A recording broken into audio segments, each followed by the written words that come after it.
Next presentation is coming from Thomas Veld, who is a physicist. He was born in Belgium, then went to work to London for quite a few years, and then he is back to the Netherlands. He lives very close to Amsterdam in the beautiful Haarlem area. And he has founded the Tasman Analytics, and his mission is to help the startups and smaller companies with the data setup, data security, how they can use the data sets the best way. And they are using now agentic systems, and as you know, agentic systems are really prone to data problems. There could be data injection and other frameworks that needed to be used to keep it safe and keep it running in a sustainable way. So he is going to share his insights into that. His company is smallish with 20 people, but with great insights into the area. So my question just right now before we start, how much are you interested in agentic systems? Hands in the air if that's a focus point for you. Okay, about half of the audience. So with that, let me welcome Thomas Veld.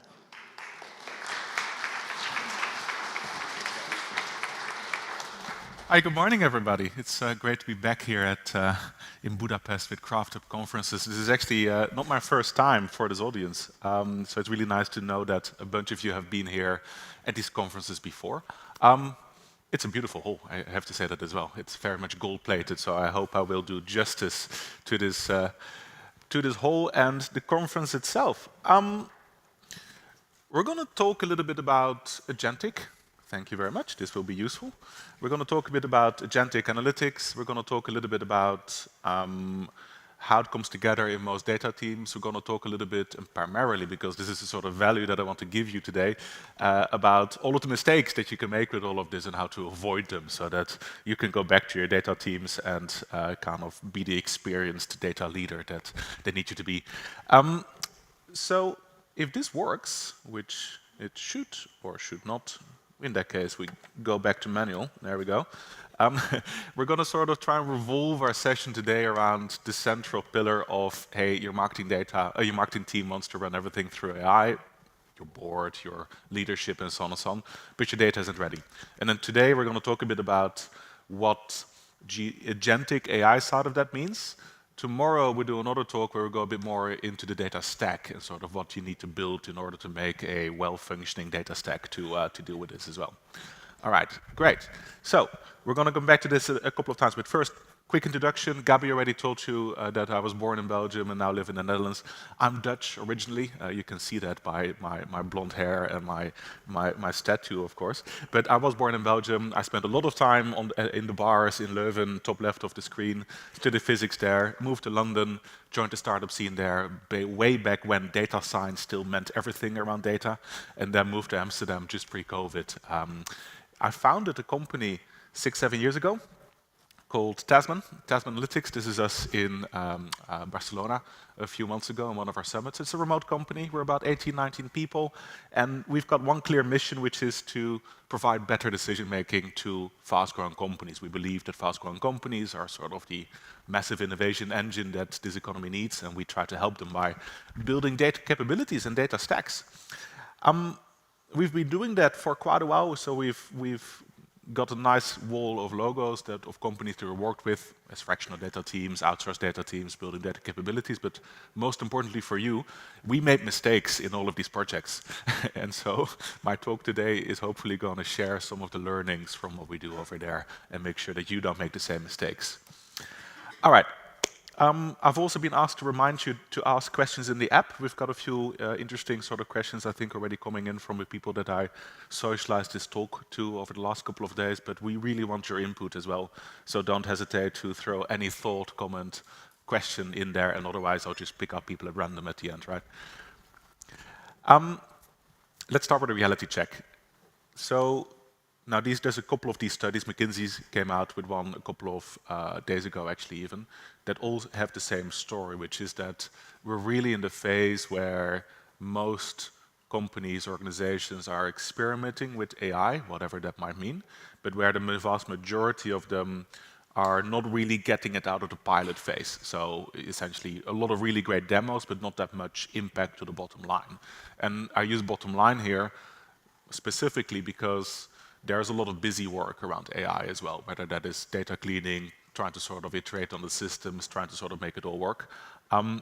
At the end of the day, it's not really that useful for anybody if it doesn't move the business outcomes forward one way or the other. This number, by the way, has been challenged quite a bit because it is, of course, also MIT in the state of AI in business. It has some marketing behind it, as you might imagine. McKinsey's number from a few days ago is that only about 35–36% of enterprises see EBITDA impact of AI already, versus almost all of them running multi-billion-dollar AI projects internally. Now, that is a bit of a sobering reality check. And don't worry, this is high level, but we're going to go into code later in this talk as well. But I kind of wanted to also tell you that this is a very natural place to be in the grand AI scheme of things, or in the grand sort of technology scheme of things as well.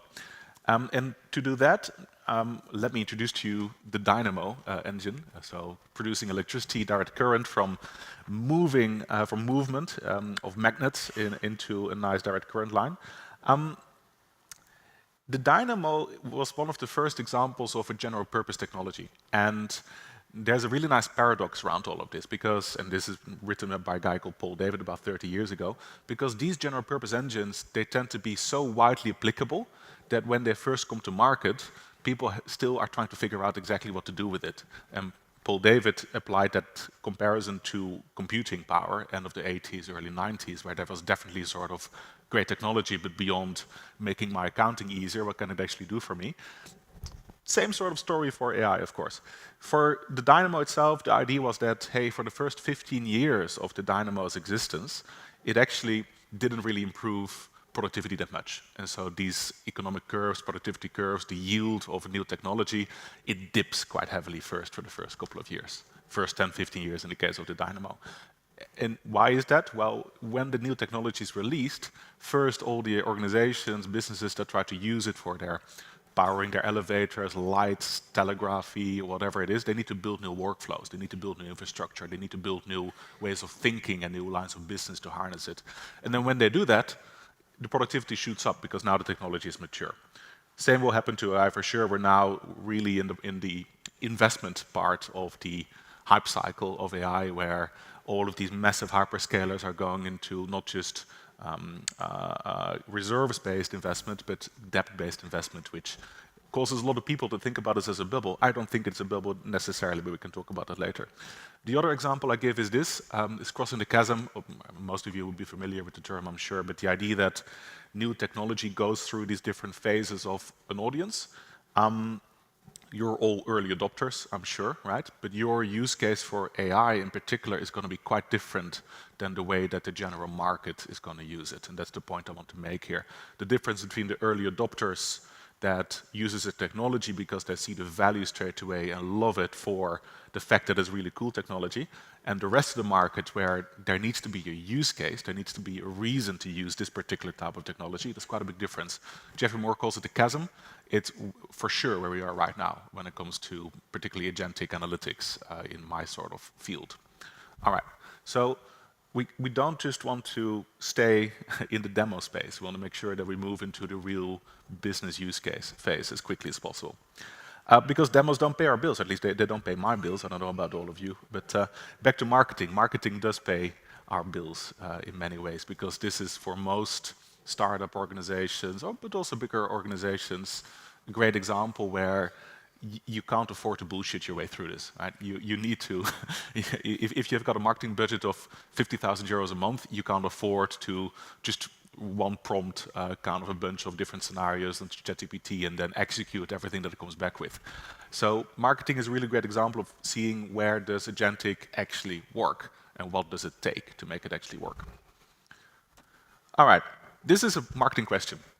It comes up every single day for most of our clients that run marketing analytics one way or the other. What I want you to understand is that this is not a simple sort of pull up some numbers and show me a graph kind of question. This is an insights question. This is a question about What do I need to do in order to achieve a particular business outcome given a particular set of business context that we have? Very different from a give me a chart to do X. This is not solved by dashboards. This is insights. And that's the sort of switch that I think you're seeing in analytics right now is for years and years and years and years and years, we have been, I'm afraid, promising organizations all over the world that self-serve insights is possible and that you just have to get the latest version of Looker or ThoughtWorks or Power BI or IBM Watson and so on in order to get your insights fully automated. Reality has been that is not the case and that we even really struggle as marketing teams or analytics teams to get our simple numbers to add up correctly. So I just want to pause and tell you about the scale of getting insights to work properly in agentic systems for marketing teams. I think it's also fair to say that the insights in this area, they need to be agentic, or agentic if done well, and if agentic does the promises or achieves the promises that we want it to, that this is a really good fit. And why is it a really good fit? Because finally, we have technology that's able to bring context into a particular problem, that brings relevant recommendations into a particular problem, that makes actionable recommendations as well. That is completely different from just automatically surfacing a particular bar chart with some ROI on there. So, right, this has the power to be really game-changing and at least make a marketing team of 1 or 2 people extremely efficient in what they do, which is where I think most of the value will be over the next couple of years. All right, that's the sort of high-level takes that I have over here. And so back to the main question, like, hey, your marketing team wants AI because they've read about this, they've been to our talks, they sort of understand that with a marketing team of 2, they can do so much more, and they want insights. They don't just want, they're not just happy with the dashboards. So how do you get there? There's 2 parts of that. So there's a data stack part and there is an agentic part. The data stack we'll talk about tomorrow because there's a lot of thinking that you need to do in order to provide the kind of modular, modern, single source of truth, well-governed data stack to make this happen. The insights agents, that's another story altogether. So for this talk, we're going to assume you've got the best data stack on the planet and you're ready now to build your agentic systems on top of that, which I'm sure if I ask all of you, you'll raise your hands when I ask you whether you have the best data stack on the planet. So let's assume that. Just 1 or 2 things about the agentic systems as well and why they are interesting to think about here beyond the hype of it. So my take for a while now has actually been that agentic and AI applications in general, that it's not that much new stuff under the sun. It's a new way of doing things, and we got stochastic engines rather than deterministic rules to help us make decisions. We are able to bring in better business context. We've got world models that are really great at analyzing spherical cow kind of type of problems in isolation. But at the end of the day, to make it work, I think it's just software, and with all of the rules, weaknesses, and liabilities that come with software development. Because, as you all know, there's a massive difference between coding and software development, and I think the same principles apply over here. I've got a demo for you later to sort of show that. I think the 3 pitfalls that are therefore being made in when people deploy agentic systems in particular, and the ones that we feel viscerally in the work that we do, I think there's 3 very common ones. One is technology first thinking. What that means is that you buy the cool technology, but you don't really think about what you're going to use it for. And this is an example of just surfacing a really clever marketing agent to your marketing team without thinking through, well, how are they actually going to use it on a day-to-day basis? What's actually useful? How do we make sure it improves those business outcomes? And I think this, by the way, is why so many of the pilots that all of these enterprise organizations are running are failing, exactly because they're not really going beyond the technology layer. They're not really thinking about, hey, what is the actual business problem they're trying to solve over here? And they might get stuck in the sort of solution looking for a problem space. Second, the big assumption that AI brings business context, it doesn't. It brings a sort of really clever business school graduate level of understanding of the world to your particular organization, and I can tell you everything about the history of Fortran over the years and so on and so on, but it doesn't bring the experience that you typically have within your data teams, particularly in a larger organization. And to rely on a one-shot type of LLM approach to your agentic solutions kind of ignores that, and it gives you wrong recommendations or wrong context, and that's a big risk that we see happening every single day. Is another reason why these pilots are failing. And the third one is skipping the fundamentals. A querying raw data. Don't query raw data in your large language models. that's one sure recipe for disaster. But other fundamentals like you still need a really strong data stack. You still need really strong semantic layers. You still need really strong governance. Actually, now more than ever, you need a really strong data stack to build on top of. All right. Just like software engineering. Same with the 3 wins that work here, just going through those a bit faster. The fundamentals first thinking, I'll show you what that means in a second. Hypothesis driven, built for verification, not trust. So what does that mean? Actually, we'll go to the stack in a we'll go to the sort of where does it live first, and then we'll go through those 3 wins and why that's the case. This was the high level part of the talk. Now let's get a data stack. Let's be a little bit more specific over here. And actually, this is too big. So let's have a slightly simpler data stack over here. So this is fairly common. A modern design, sort of modern data stack design patterns. You got your source layer that gets all of your third-party data, your event streams, your click streams, and so on and so on. You got your data models written in DBT or SQL Mesh or whatever kind of new technology carries your fancy, where hopefully you've designed your data models in a way that has a relatively thin waist, so it's scalable and so on and so on, presenting a nice presentational layer with your sources of truth for customer lifetime value, cohorts, transactions, and so on and so on. And all of that is being consumed by your different consumption patterns, whether that is your dashboard systems, your self-serve setup, your Python notebooks to do deep analysis on, and your reverse ETL to feed things back into your event data architecture, into your HubSpot or Salesforce or whatever. Where does Agentic live? At the bottom of this. At least we're very strongly kind of proponents of seeing Agentic as downstream of the rest of the data stack. Agentic is not just an engineering production pipeline that you bolt on top of your production data set for us. It needs to live on top of the single source of truth to ensure that you always have the right business context, that you always have the right data sets in there, and have the single source of truth available at all points in time. So now back to those 3 wins. I messed up the order of the slides. I'm sorry, guys. So remember, we talked about the fundamentals, we talked about the hypotheses that we want to look at, and we talked about the trust. So let's go through each of these 3 and see where we get to. So first of all, the fundamentals. If we look at agents as a brand of software engineering with some data thrown into the mix as well, then there's a couple of things that they need to do. They need to be replicable. If you run an agentic piece of insight, you need to make sure that it tells you the same thing on Tuesday as you do it on Wednesday, right? It needs to be testable. We want to make sure that when you add new features, you've got regression tests, you've got a testing network, you've got to make sure that you've got ideas of what good looks like and that you can assert against. It needs to be relevant, needs to bind to semantic layer, needs to be observable. You got to make sure that there's a record of what you've been doing, so you can scale on top of that. And you got to make it safety first. You don't just want to open up your entire prompt to anybody writing whatever they want on the back of that. So I'd say that's sort of the rule number 1. I hope it's readable. But if your data models and your sort of fundamentals aren't sound, then your agents don't matter. They need to be built on top of the semantics beneath them. Second, be aggressively scientific. I quite like thinking of this term, be aggressively scientific. What it means is you got to think about insights here, not just as tell me something interesting, because any of you who have mentored junior analysts, for instance, know probably that that is quite likely the worst question you can ask of an analyst. You need to, actually, how many analysts are here today? Who would consider themselves an analyst if you raise your hand? Okay, great. You know that the worst question to be asked is, tell me something interesting. I don't know what I want to find out. Tell me something that I don't know about this data set. Same thing with agents. You got to build the guardrails that allows you to really strictly control the answers that they're going to give you back. And that means that in analytics language, you're going to really be thinking about hypotheses rather than about open-ended questions.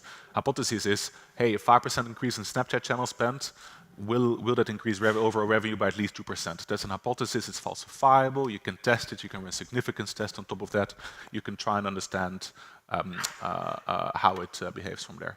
And I think I have found the missing bit for the clicker. There we go. There we go. Oh God, I'm so sorry. But it will avoid me having to go kind of back and front. Fine. Shut up. There we go. You sympathize, I'm sure. All right. so why these hypotheses? Oh, actually, this works. Right.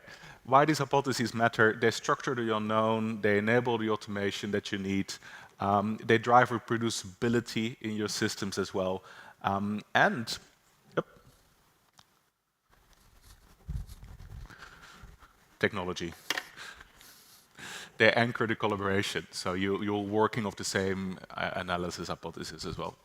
Right, we got distracted halfway through, but the rule here is that every analytical agent must answer a hypothesis. You can't rely on hunches here. That's particularly true in the first stages of these agentic evolutions here. Rule number 3, trust but verify, in Ronald Reagan's words, right? So trust doesn't come from experience, at least not in my experience, maybe your experience is different.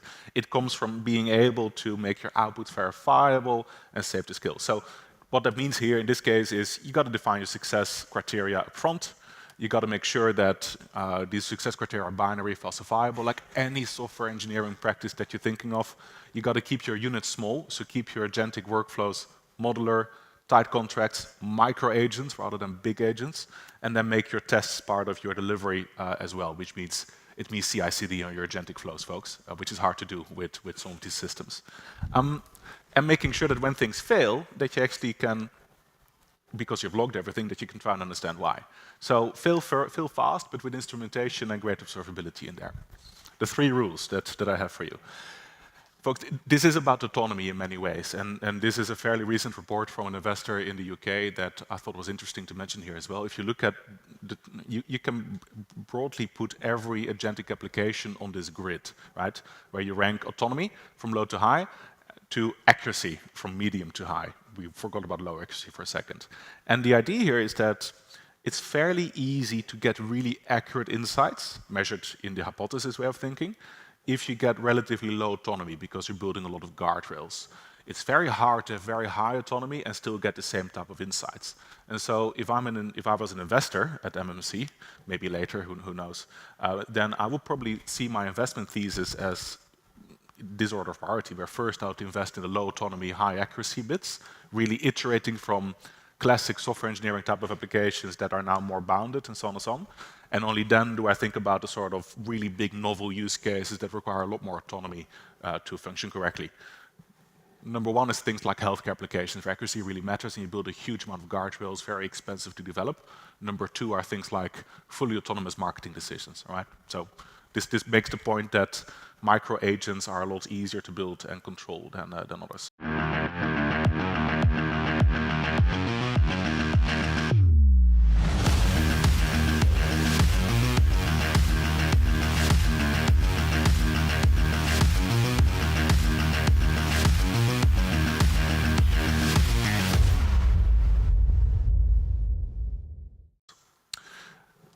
As I said, and I'm making the point over and over and over again, this is a lot like engineering. So let's steal some engineering approaches to make all of this scale well. Now there's a couple of different approaches out there in the ecosystem that work well for this. We're big fans of one called DISPy, or DISPy, however you pronounce it. Who here has heard of DISPy? Raise your hand. Fantastic, great. I'm going to change your lives when it comes to agentic. So DISPy it stands for Declarative Self-Improving Python. And what it does is it allows you to go from a prompt-based engineering approach to a program-based engineering approach, which is yes, because it allows you to do all of these rules that we're talking about. It makes the reasoning explicit. Every prompt becomes code that you can version control, not just with a markdown file in your Git repo. I know all of you are doing that, I'm doing that, but actually explicit code that you can test against and document properly and so on and so on. It reduces drift because once you've built a DISPy unit, as I show you, you've standardized it. The interface is standardized and you go from there. It improves trust as well because all of a sudden you've got modular components that do one thing really well. And those of you who have been around in the whole Unix kind of ecosystem growth over the last 20, 30 years know that the whole philosophy of really great engineering system is do one thing and do it very well and document the hell out of it, right? And then it bridges humans and models because the whole idea of DISPy is it's an abstraction layer over the model interfaces that you have and where you allow the models to do what they do best, which is implement and iterate, versus the analyst can then reason and make sure that it does the right thing. How does it work? A standard DSP system has three big components. You've got input, you've got something it does in the middle, magic, and then it get an output over there as well. And this is highly structured. So the input, typically in any DSP object or model, can be a business question. It can be things like schema or semantic context, and I've already applied this a little bit to what we do for our analytics use cases. And it can be a purpose. So you essentially give it, for instance, a business question and say, translate this question to a SQL query that I can run on my data, and here are all the schemas and descriptions and semantic context that we have. Or, hey, here's the outcome of a hypothesis test that I ran. Now build me a narrative around that, knowing the business context that you have in this other variable over here. The compiler then takes that, builds a signature on top of that, which we control tightly, where you say, these are inputs and these are the outputs that I expect. Strongly typed, you can test for it, you can do proper work on this. It defines the reasoning steps that it does in the background. You can tailor and tweak this a little bit, but essentially it writes the prompts itself to then interact with OpenAI or Anthropic or whatever you want it to interact with. And because it can iterate and measure accuracy and know exactly what it needs to get to, it can evaluate itself and go from there. And then the outputs are validated SQL, for instance, analysis plan JSONs, explanations with metrics confidence, version benchmarked. I'm not saying it's necessarily going to give you a much better outcome than you can get yourself with iterating over a manual prompt many times. But what it does is it gives you the framework around it that you can test, control, build into your pipelines and systems. And so what it looks like if you actually start implementing this is, for instance, and actually I was going to, no, this is an example of what we call a triage agent, which takes a business question and tries to understand what is this question about. Is this a simple search question where you're just trying to retrieve a bunch of numbers from the database or do some aggregation, or is this a deeper insights analysis question? And so to build the DSP signature for this, this is the signature. It's very simple. You define your inputs and you define two outputs, namely, is it search or analysis, and give me a small confidence score on there as well. This is as opposed to a sort of standard prompt that you send straight into a ChatGPT, which might be, is this a search or analysis question where you don't get the observability layer, where you don't have the sort of strongly sort of worded outcome definitions that you need. This is a more complex one that, for instance, takes a business question and tries to map it to a semantic layer as well. We'll show that in a second. And then when you execute this, the execution in Python is as simple as this. It's predicting class that takes the question, available metrics, available dimensions, for instance, and then comes back with the answer that you need in your SQL query. Let's show that to you if you're ready for that. I've got a few. Let's take 5 minutes to show this demo and then at least send you home with some idea of what this looks like in real life. For my demo data set, I've made up some data. We're big fans of synthetic data at Tasman. We use Faker quite often to do this. It's useful because sometimes you can't wait for clients to build their event architecture in order to build the rest of your data model. So having a good spec and then being able to build consistent user journeys on top of it with a tool like Faker is really important. And what we're going to do is we're going to have two demos of the same analysis question. One with a single shot LLM prompt, and the other one with a DSP kind of system, so you can see how this works in real life. I hope. I really hope. So let's open that up. Here we go. So this is I think you can just about see this, right? Let me just biggen this up a little bit.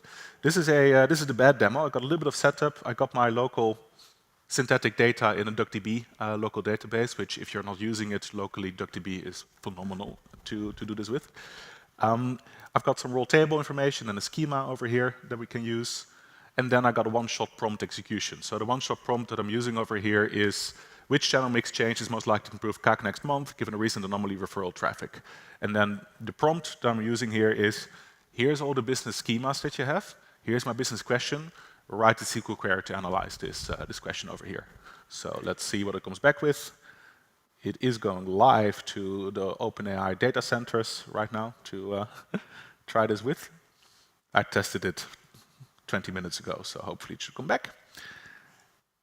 In a second, of course. Yeah, there we go. So, okay. One thing I tell you is, anytime I run this, I get a different SQL query, even though my temperature setting is pretty normal. But I get a different damn SQL query for the exact same prompt, which is not great. Secondly, it has, I'm looking for evolutions and so on and so on, but what it seemingly has done here, and I'm not going to spend too much time on it because my point is that this is not replicable or scalable, is it has tried to sort of immediately one-shot a potential improvement in the SQL query itself, which I didn't want it to do at all. And so I'm just going to ignore this and assume that the SQL logic itself is quite wrong as well, because I'm not going to kind of bless this with even further understanding here. This is not doing at all what I wanted to do. I wanted to come back with a sort of date-by-date understanding of the channels, the number of sessions, the number of orders made, and then the sort of lifetime value on the back of that, so I can calculate my return on ad spend. And instead, it has shortcut itself to what it thinks is a good conclusion. Bad, not good. How does DISP do it? So in the DISP system, I've got my 5 agents over here. I have got my bootstrap environments and so on that allow me to set up the system. I have written, and this is very easy to do in synthetic data and a lot more effort in real data, so we'll talk about it tomorrow, but I've built a semantic catalog to try and understand and give the tool a bit of understanding of the different fields, metrics, dimensions, and how to join them together. Not only do I have a list of dimensions, base queries, derived metrics, and so on. I have got join rules as well. I've got my metric definitions listed up over here as well. And I got some sort of more sophisticated join rules in there, particularly between orders and sessions to campaigns. And then the DISP architecture that we use over here. Here are these triages, these signatures that are coming back again, defining them over here nicely. So let me just load those into the system. I've got an implementation that gets ready, that initializes everything. I will share it, by the way, at the end of this you get a QR code, and you can immediately go to our blog where a link to the repo for all of this is kept. So you can peruse this yourself at length. And I'm initializing all of this. Okay, now we're ready to run. Oh, and I'm initializing my observability rules here as well. So let's run this. Which channel mix change is most likely to improve CAC next month given a recent anomaly in referral traffic? The first step is the triage agent. What sort of question is this? And it comes back with analysis. Great, fantastic. I've got some local rules on this. It's a very simple question, but even if I change the business question slightly, it will kind of come back with the right answer there straight away, and you can test it. Then let's run the semantic mapping over here. All right, what are my available metrics? What are my DISP output that I can use over here, and so on and so on. Okay, great. Compile the metric, get the SQL back, and then display it for what it is over here. And all of this is reproducible, and I realize I'm skipping through it a little bit over here, but I'm kind of skipping the hypothesis simulation for the moment. The idea here is that all of these steps here are very strongly typed, they're very strongly described. Even though it's a little bit more effort to put in here, it's something you can build on top of and test for. All right. Go here yourself afterwards to sort of check what it looks like. Let's just finalize the talk over here. The 3 rules for good agentic deployments for us is to consider that this is software engineering and to make sure that you've got a great semantic layer, got a great fundamental data stack that you can build on top of.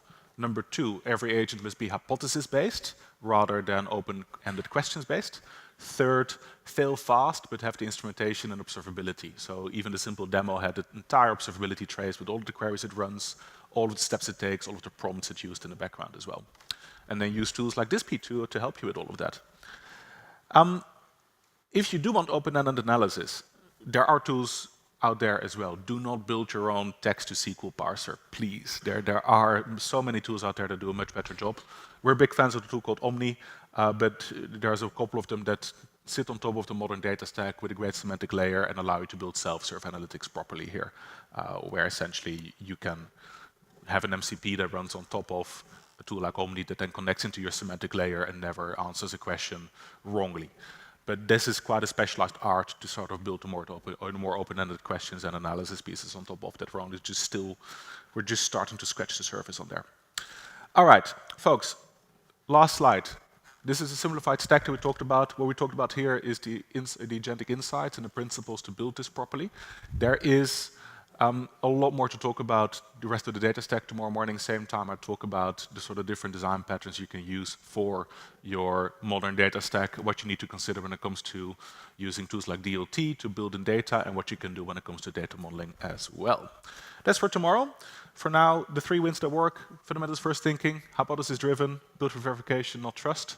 And with that, thank you very much for your rapt attention. This is the QR code. Scan it now, because they're going to get rid of the slide in a second. Thank you.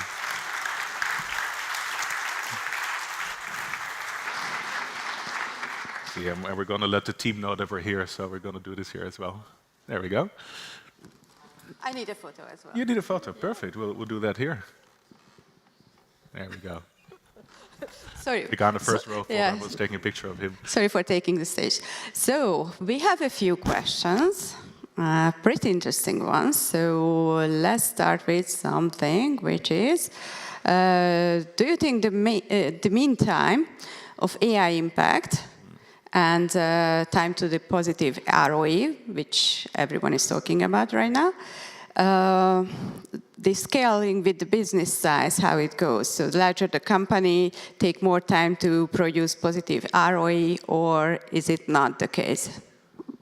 No, I think it's inverse. So this is a spicy take. And actually it's borne out by what we're reading in the McKinsey and MIT and other reporting over the last couple of months. The organizations that roll this out really well and that see a positive effect on revenues are organizations that understand transformations really well. And transformation is a bit of a business buzzword, but in order to do agentic well, in order to do anything that changes your business processes with AI well, you need to change so much about the way your business operates that you need to be experienced in doing these kind of changes in your business. And I think that that's either going to be a very young startup that can change on the fly and be very AI native from scratch, but typically that's even pre-revenue stage, right? Or it's big organizations that have learned over years to serve on top of technology waves and figure out what works. It is, I'm afraid, the Deloittes of this world, or the Bain Capitals of this world, and so on, that are now doing probably the best work when it comes to integrating AI into their day-to-day business operations, and so on. And I think that is quite interesting, because that's quite different from how technology evolutions are typically happening here. And it is because AI is such a general purpose technology rather than a very narrow purpose technology. So the relationship is inverse, Gabby. And what do you think of those studies which are showing that 5% of the trials so far are making real ROE with AI? Yeah, as I said earlier, they've got some major methodology issues, I'm sure, but I think the point that we're making is something that resonates for everybody, which is that everybody is experimenting with it, but we're still really trying to find the use cases and the way to have it scale. We see the same in a macrocosm at Tasman. We're AI native in the entire team. We really do our best, but it requires a lot of effort to ensure that it's not just 2 or 3 individuals who use it every single minute of every single hour, and the rest of the company who's still sort of following miles behind. It takes a lot of effort to go from that to where everybody uses it functionally and can collaborate with it as well. And the same will be true for any organization. I think the studies, I don't think it's 5% if you really think about it fundamentally, but I do think that the number of organizations who can clearly see and attribute the revenue impact of AI applications is a lot lower than you might think. It's certainly not as high as the capital investment would suggest, and that's the point of the productivity yield curves. We showed that this is fine. This is not a disaster. This is a couple of years where we're going to invest a lot in AI. A bunch of companies are going to, I'm afraid, fall by the wayside, and then in 5 years' time, we'll see that all the investment has been good. It happened before, the dot-com bubble.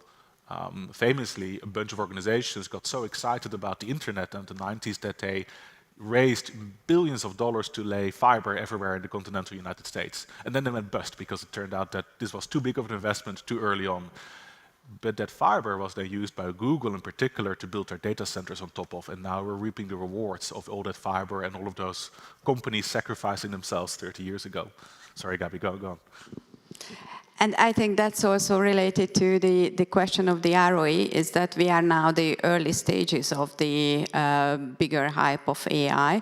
So right now, when you are just saving time, then it's not that easy to say how much you saved with that. It is certainly not easy at all. And I think, yeah, how to measure ROI, I mean, I could do a whole hour talk on different ROI methodologies and so on and so on. Safe to say is that for most teams, start thinking about what outcomes in the business are you affecting and influencing with your AI work, and start to look at every single piece of work that you do, whether it is a data model or a semantic layer coding app or agentic experimentation, that you can tell the story of how it sits within the value chain of your organization. How does it improve customer lifetime value? How does it improve cohort retention, and so on and so on. I also get a question to get the repo QR back. Yeah, some very practical questions. Yes, yeah. yes, very Repo pragmatic. QA. And another practical one, which is the library suggestion for TypeScript. Yeah, I'm not an expert when it comes to TypeScript. I'm a data guy who's sort of self-taught on this Py and so on and so on. And I prefer to just run all of this in Python. So I'll get back to the person. If you come to me afterwards, I'll make sure to get an answer for you from my team, who will, I'm sure, have a great answer to this. And another question that is also quite practical. What are the main benefits for you using the DSPy over structured output and low, close to zero temperature? Yeah, so we didn't have time to sort of go through all of the ways that prompt engineering is really shitty, but there's many reasons. And I think structured output, I get really nervous, because while you can, of course, write a prompt that says, you are only allowed to present the outputs in this exact JSON type and so on and so on, you're missing all of the fundamental testing, assertion, integration layers that you would get from a properly engineered system. And it's the same way saying for years that please don't use event aggregation systems that allow you to send anything in there, because you're relying on the end user to be really responsible with how they define a view screen event or page view event and so on and so on. And the same is true for the sort of unstructured, for the structured output prompt engineering. Also, anytime that you are actually building your system around these prompts, you're opening up the door for prompt injection, for big difference between different AI provision systems, for problems that you might get on the back of new features that you try to develop on top of all of this. And then even with a very low temperature, my understanding is that, or at least my experience is that, you kind of want a normal temperature, because you do want to use the reasoning and more creative abilities of these large language models as well. What we did find is that, of course, there will be micro large language models that will be specialized in writing really great SQL, right? That will come for sure. So that's part of all of this. But for us at this point in time, DSPy is a really nice system to build something that I can show to our clients and stand behind as a robust, scalable, engineered system. With that speed of change, so what would you say that usually there is the structured question like what would change within 1 year is something we might overestimate, and what would change over 10 years we tend to underestimate. So how do you see that? I think that models are going to be commoditized and already being commoditized quite quickly, and that the big strategic asset for the next 3 years will be really strong engineering skills deployed to software analytical AI applications. So that's one.